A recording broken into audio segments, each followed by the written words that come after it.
रितु राठौर जी कह रही हैं, गुरुजी लड़कियों की विदाई के समय सब क्यों रोते हैं जबकि वह समय खुशी का होता है। रितु राठौर जी, आप 21वीं सदी की बच्ची हैं।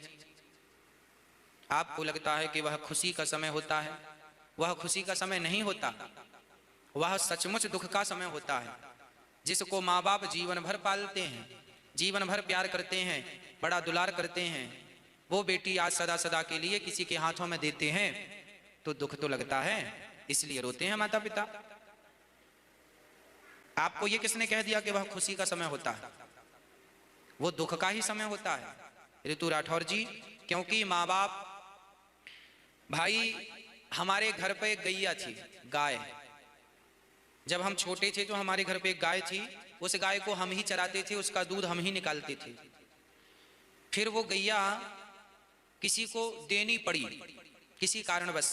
जब वो गाय हमने दी, हमारे पिताजी ने दी, तो हम बच्चे थे।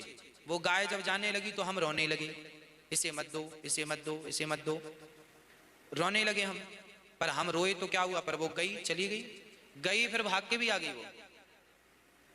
तो एक गाय से हमारा प्रेम हो जाए और वो हमें छोड़कर जाए तो उसके जाने पर भी दुख होता है। तो फिर तो बेटी है, आपको छोड़ के जाएगी, बहन है, जाएगी तो भाई रोएगा, माँ बाप रोएंगे। वो तो देखो, जब रितु जी आप माँ बनेंगी और जब आपकी बिटिया विदा होगी तब आपके इस प्रश्न का उत्तर अपने आप आपको मिल जाएगा।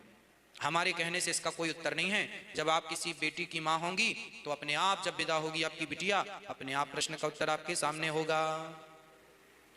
सोनू कुमार जी, छठ पूजा में किस भगवान की पूजा करें?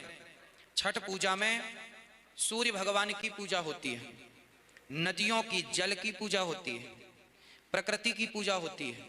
हमारे यहाँ छठ में विशेष तो सूर्य की पूजा बताई गई है। छठ पर्व में सूर्य नारायण की पूजा है, वृक्षों की पूजा है और जल अर्थात नदियों की पूजा है ना। समुद्र की पूजा, नदियों की पूजा। हम प्रकृति की उपासना करने वाले लोग हैं, प्रकृति के संरक्षण में विश्वास करने वाले लोग हैं।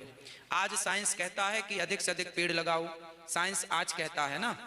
हम तो कब से कहते चले आ रहे हैं। हमारा सनातन धर्म में तो पीपल की पूजा, वटवृक्ष की पूजा, आंवले की पूजा कब से चली आ रही है। आम की लकड़ियों की हवन तो सदियों से चला आ रहा है, राम के जमाने से।